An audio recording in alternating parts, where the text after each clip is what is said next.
So this guy is, him and his wife are killer. They've been through it all just the same as all of us have, right?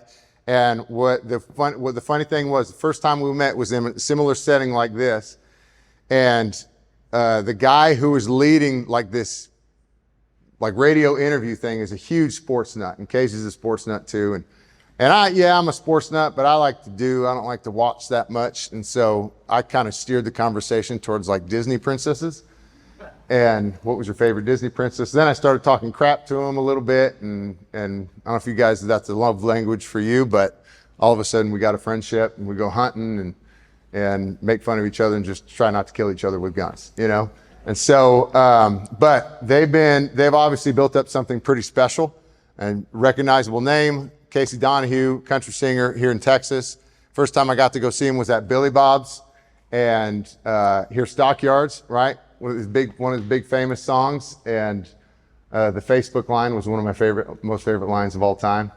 You guys remember that? I won't say it here, okay? You just got to go back and listen to the lyrics, okay?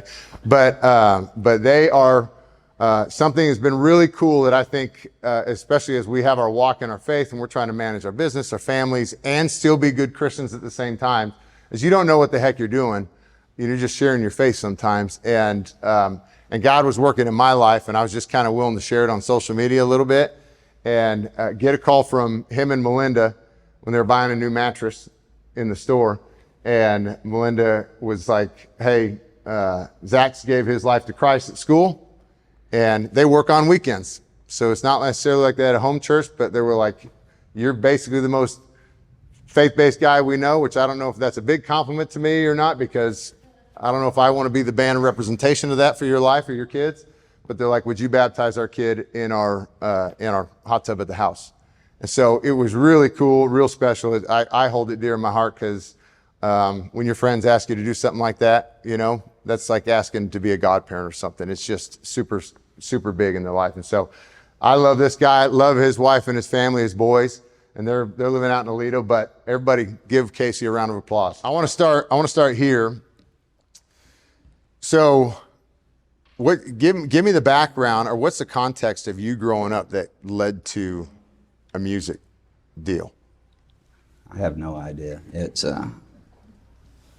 you know, I never set out to play music for a living. I didn't learn how to play guitar until I got to college. My roommate played guitar, and I just thought it was awesome, and it was a great way to meet girls. You don't even have to be good at it when you're in college, apparently. And I liked writing songs. I grew up, my grandpa played guitar, so my roommate in college played guitar.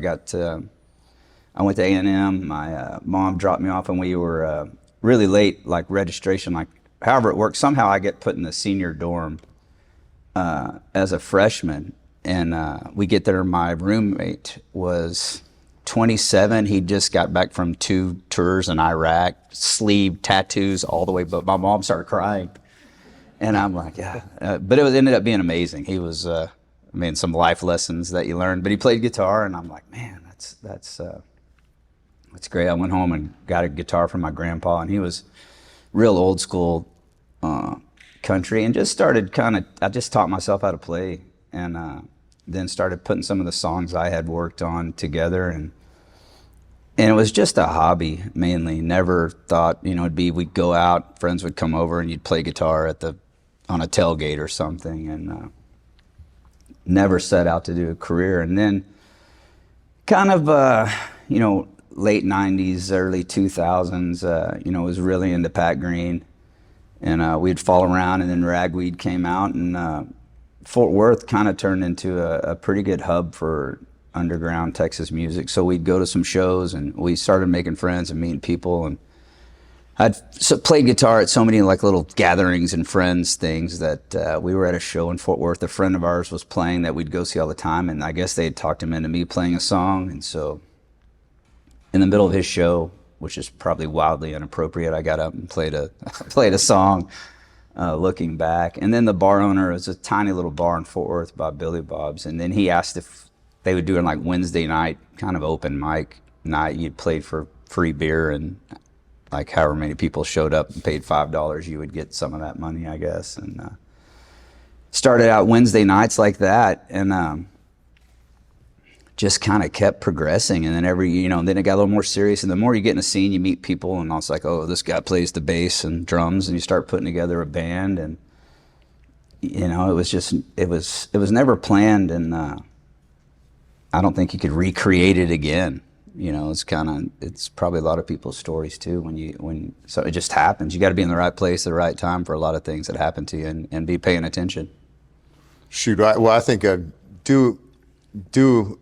keep at it, but do it long enough, people start noticing, right? And that was always our thing. Me and my wife had jobs. I taught school for a year when I got out of college, and then I got into a construction company, kind of doing sales. Bought that guy out of that company. I think maybe he probably more stuck that company on me than I bought him out of that company. But I was doing that. My wife worked at a law firm in Fort Worth, just a secretary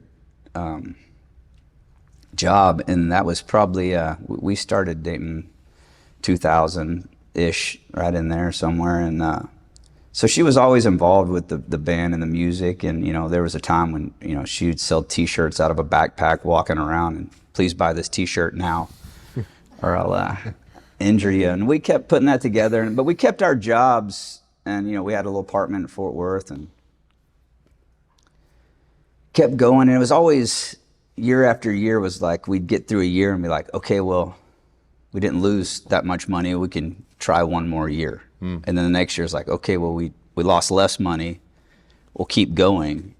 And then finally, it was 2008. We're 5.5 years in, and it kind of got to be like where we both could quit our jobs at the same time. And so then we were just full, all in music. And she's a machine. Like, I wouldn't have any of this without my wife. There's no doubt. Like, she works.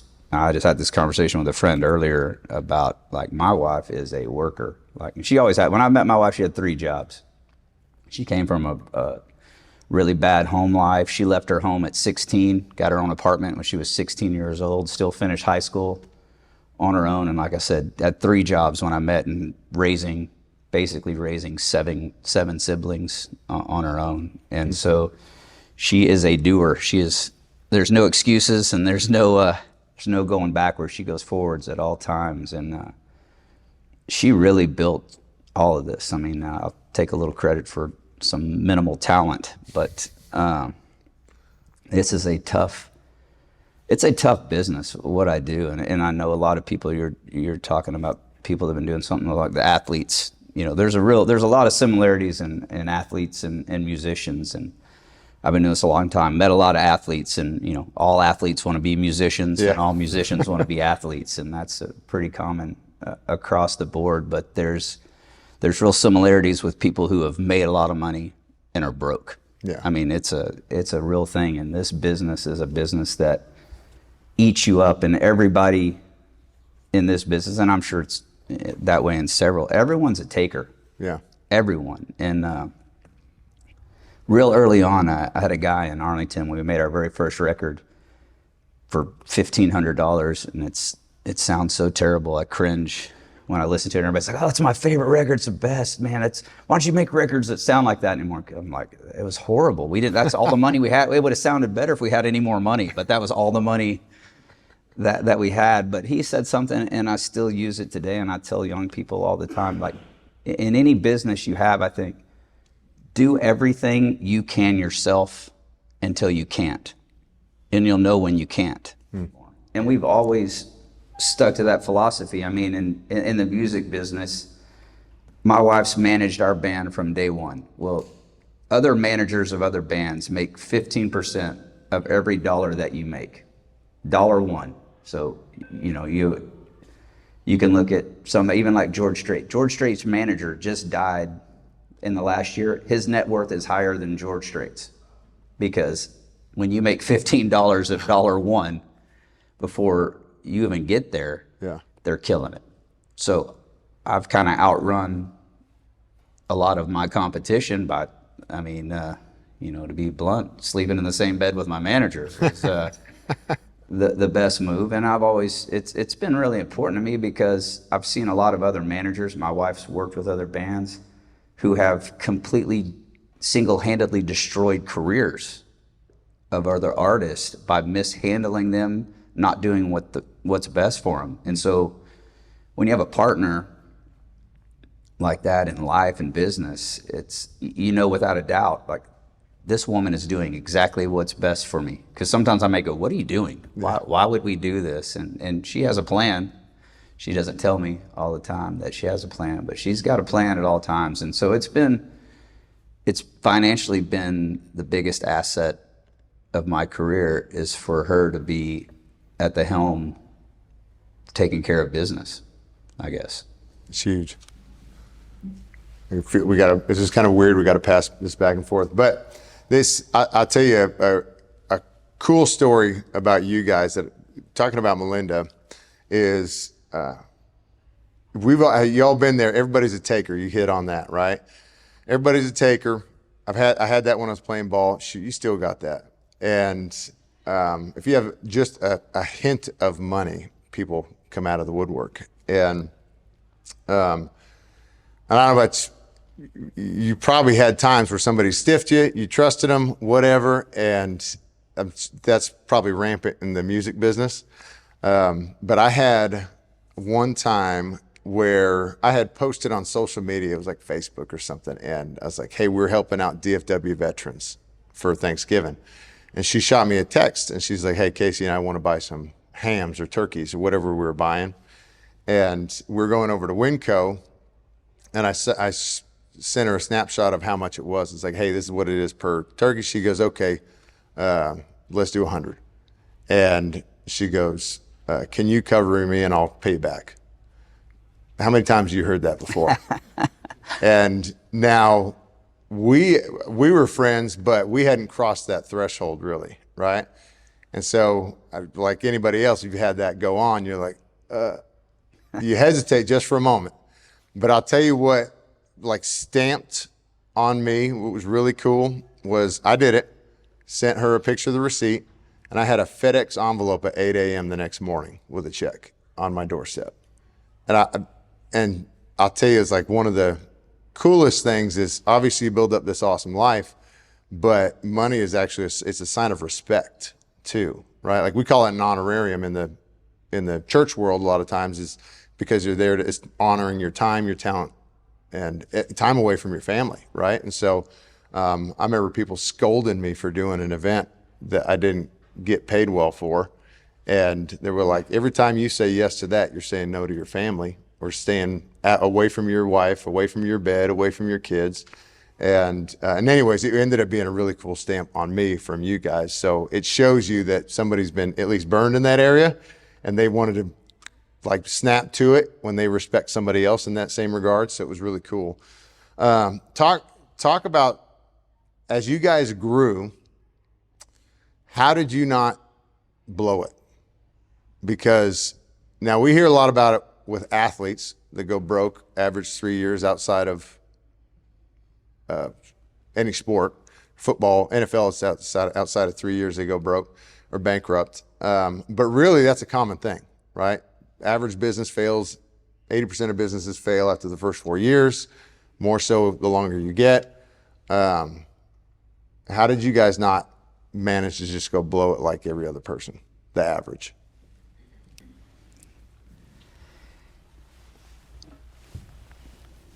Yeah, I don't, there's, you talked about everybody, taking and wanting money and stuff. And I have been burned and I think, several bad investments along the way. And that's the thing, you need people in your life to talk you out of dumb stuff, because, it always sounds great. And it's usually people, and I had a great line my dad told me a long time ago, and I wish I took it more serious all the time. It's like, you'll never meet a con man that you don't like.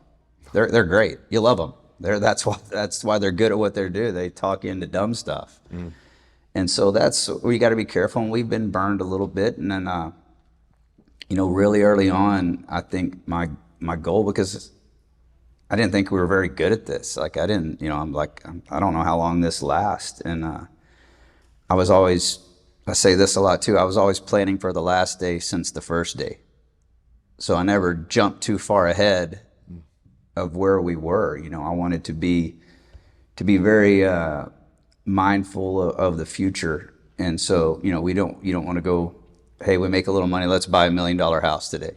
Let's go buy brand new cars. I mean, we were really successful probably starting 06, 07. I bought my very first brand new truck ever is 2011. Like, and I was like, I went to buy a brand new Ford diesel just because I thought that was the thing to do. I needed a Ford diesel, had to have one. And Careful, I got one. I know, I still drive Ford. So I'm just saying, I was so excited. I was going to go buy this Ford diesel. And I remember because it was like the Lariat was $42,000.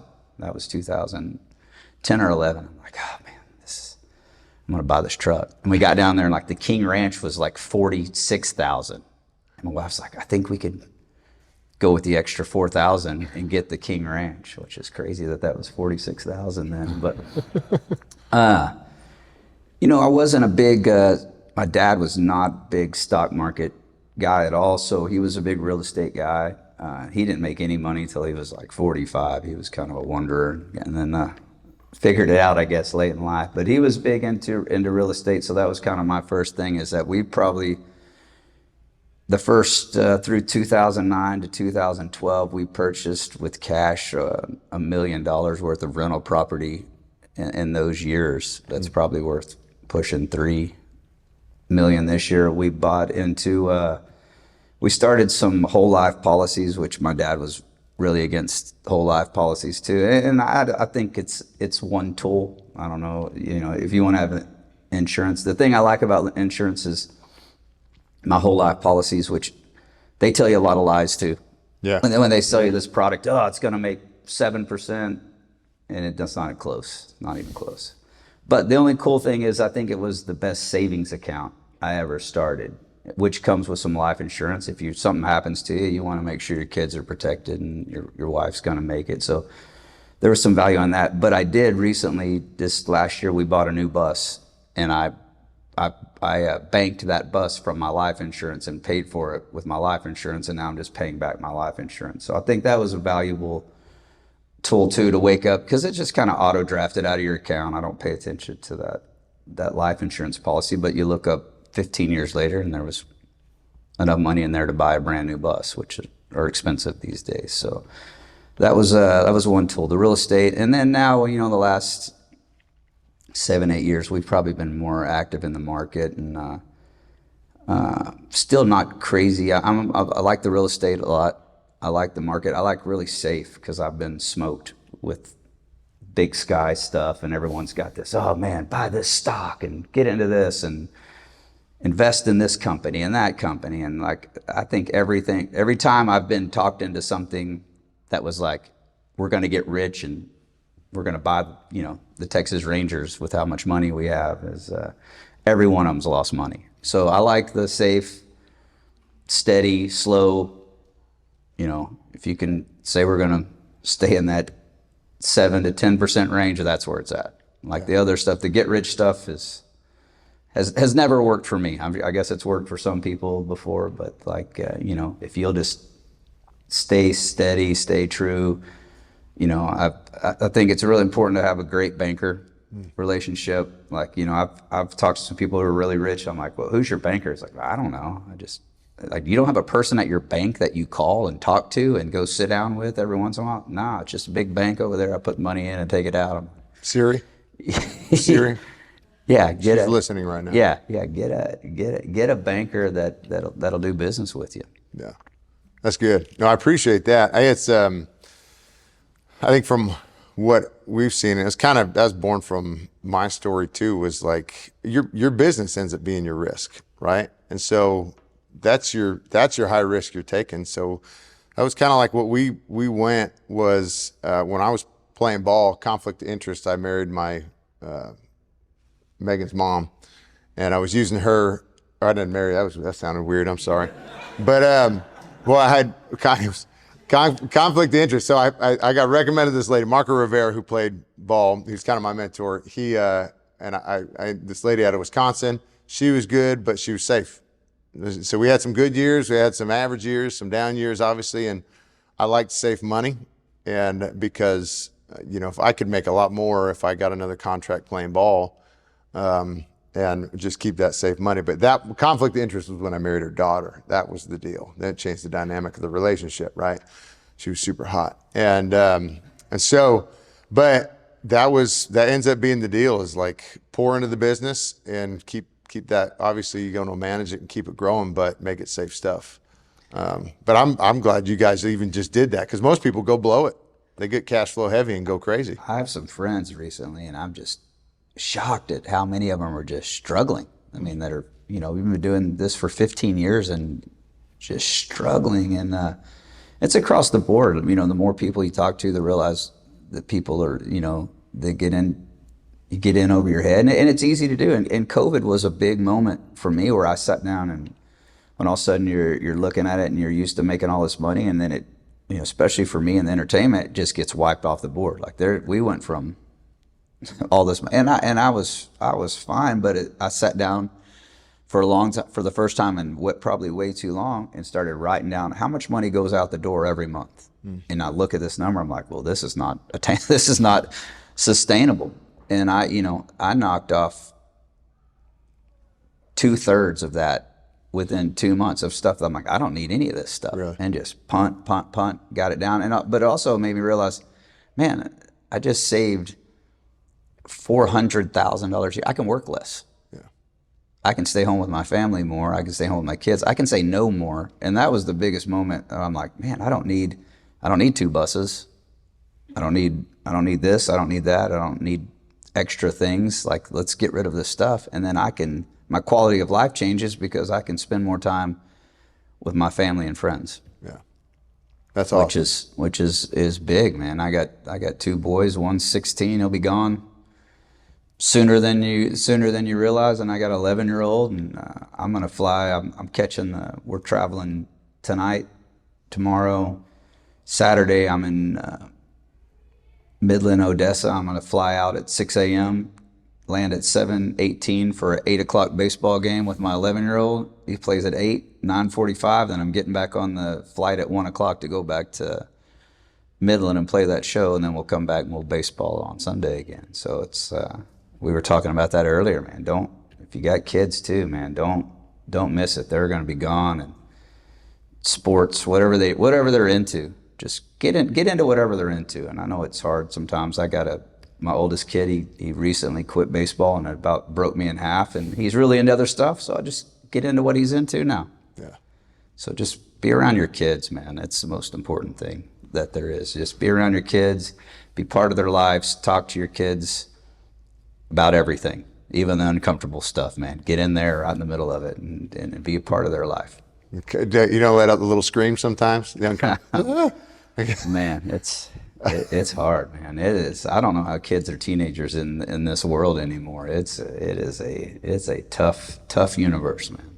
So. We'll come back to the family stuff. Which, side note, Megan looks at me bad because I got a mastermind group I'm part of, and one of the other guys, he's out of Missoula, Montana. He's like, we both play the drums, and he's like, we both were like, we want to play guitar, and he's like, you want to do it? I'm like, okay. So Megan's like, really? One other thing. But the whole purpose behind it was I always envied the guys that could sit down at a piano or a guitar and sing with their family or around the campfire or something. And so it was more of a special thing. So when I asked Grace, she was like, yeah, I want to do that too. I'm like, yes. So, but I was relegated to only lunchtime. I can't do it at nighttime. So, yeah. But I want to come back to family in a second. Talk about this. What were some like hockey stick type moments that you and Melinda experienced when this thing was really taking off? Was there times where it took a really great left turn and you're like, man, we really got something going on here? And was there a specific decision or a moment that you can recall where thinking you're like, this is okay, this is something good? They're tough questions, man. You're welcome. Early. You're welcome. This ain't no nursing home, man. Okay? I'm not just for looks. I think, and I tell young people all the time that, believe in yourself, trust your gut a lot, but don't let anything get away from you. Sometimes you get real big, and I don't know what everyone does for a living. I'm just, if you're out there grinding, and I think it's an important thing to stay on top of your books too. I don't know if this has anything to do with what you just asked. I don't know. I'm just rambling and business. My business brain's churning, but we had opportunities to do different things. There's so many forks in the road, and I could have signed several major label deals. Lots of friends did, and I think it was, some of them made a good choice, some of them made bad choices, and I don't know if it'd have been good or bad for me, but I wanted to be in control of myself at all times. I didn't want anybody to tell me what to wear and what songs to sing and where to go sing them and any of that sort of stuff. But I just wanted to do it ourselves, and we're still doing it ourselves. 23 years later, my wife still manages me. She works with some other artists too, so she makes a little extra money. And because she's good, I like what she does. She she is a woman in a man's universe. I mean, no offense to anyone. She is in the lion's den. Yeah. And it's just in the universe that she's in. It's not a lot of women do what she does, and she has to deal with ridiculous things every day because she's a woman. So I mean, it's a tough world, and she is fire, and she is respected across the entire music community as someone who is tough on business. And it goes back to her writing you that check. She is, do what you say. Yeah. If you say you're going to do it. Right. And so that's what she believes. If she makes a deal for Casey Donahew and his band to be somewhere, and it's laid out, we're going to do exactly what we said we were doing. Every single step of it. So you're not allowed to skip one of the steps you said you're going to do. Yeah. Do what you say. And so I think that's really important in all aspects of business. And, this is the greatest thing about this, I think, this country and in general. You can work your way to the top of anything. If you will work, out hustle, smarter, faster, stronger, longer, drive further. Like, people ask, how'd you do this? I said, we would go further for less money than everybody else until we built it up to where then they would pay us to go. Yeah. I mean, I would play for free all the time. All the time. We'd play for free. If there was going to be 500 people there and I could sell them t-shirts, I don't need to make any money because I still had another job. We were trying to invest in our business. So if I could grow this brand, even if it lost a little money, if I'm growing this brand, then it's beneficial down the road. And that was something we really put a lot into. I mean, the first year we made a whole lot of money. There was just as many shows that lost money as there were that made money. That even that year we were still doing it. And it was crazy that once we got successful, people would come to my wife, hey, I want you to manage me. I want to do what Casey did. And it would take less than 2 months before they're like, well, I'm not going to do that. I mean, everybody wants to do it, right? But nobody wants to do what it takes to get there. That's funny. You say that, it actually reminds me of, the comedian Nate Bargatze. Oh, yeah. I love that guy. Well, he at the school that our kids go to, that I don't need to mention right now, but like our kids go to the school, he actually paid, this is a story that I heard. I don't know how much truth it is, but he paid the school to come do the show at the gala that we do every year. And I heard that they inquired about it again this last year, but his price was like several $100,000, right? A little above budget. And so, but I think it just honestly just pays to a resilient side of you of like, I'm in or I'm not, and doing and being, and not to say people that get into a business or an entrepreneur doesn't have a gig that doesn't go, right? Because people have had failed businesses for sure, but there's a nature of I'm not in it to quit in somebody who's really bought in, right? Do this. So this is a good segue into family right here. And I want to let you tell the story, but like one thing I love about you guys, you and Melinda, is we actually, for my wife's work, they had like a Christmas party, I can't remember, and we actually ran into you guys right at, it was a steakhouse or something in Fort Worth, I can't remember what it was, but we walked in and you guys were right there, so we ended up just eating together. But but date night was a massive thing for you guys. Yes. Talk about that a little bit. Still is. We do every Monday night, you know, unless I'm traveling or she's gone, and it's an important part. It's not asked, and we have friends that join us. Sometimes we're alone, sometimes, but we try to we make time every Monday at least, and then sometimes it gets pushed to Tuesday or something. But we've done that for 15, 20 years, and you know, it's hard to. I don't know how many other people, when you work with your spouse, that's a tough thing. There's a lot of, there's a lot of great things. Sometimes it's awful tough too. You know, I mean, I look at some of my peers and, you know, they have got this manager that just tells them yes all the time and how great they are all the time. Mine's like, you're an idiot. That's the dumbest song I've ever heard. Get rid of that. You know, and it's like, golly, man, just wake up, idiot. Yeah, wake up, idiot. Okay. And so Tough love it is. It is tough love all the time, and it's so it's important to find those moments to get away, you know, and get away from your kids and just be with your wife and not have to talk about work or business and just get that life one-on-one and, you know, talk about your kids, make fun of your kids, whatever you're doing, you know, that night. But it's been a part of our life for a long time, and I think it's an important part. Yeah. That was, because you guys had some trying times too, right? But that Melinda says, she's like, date night has saved us a lot of times. Or did I get that wrong? And we have to catch up. I mean, I'm gone on the weekends. Monday's a good time to get back and, you know, get together. We talk through the kids' stuff and what we got going on, and try to leave business out of our date night. You know, that's kind of the trying thing, but it's been valuable and been, you know, it's been a salvation for our relationship, probably. That's been, I tell you, like, you know, because we put on events, and that's been one of the best things that I love is, like, date night is the best. When we can come revisit, I can hear about her day and hash, even if it's business or not. Now, a lot of times, more often than not, she's like, shut up. Can we talk about something else, please, right? But as she's nodding over there right now. But I love it because it's finally like we get just dating each other again. And it's easy to get away from, but especially as we talk about building something awesome, like what's more awesome? My marriage.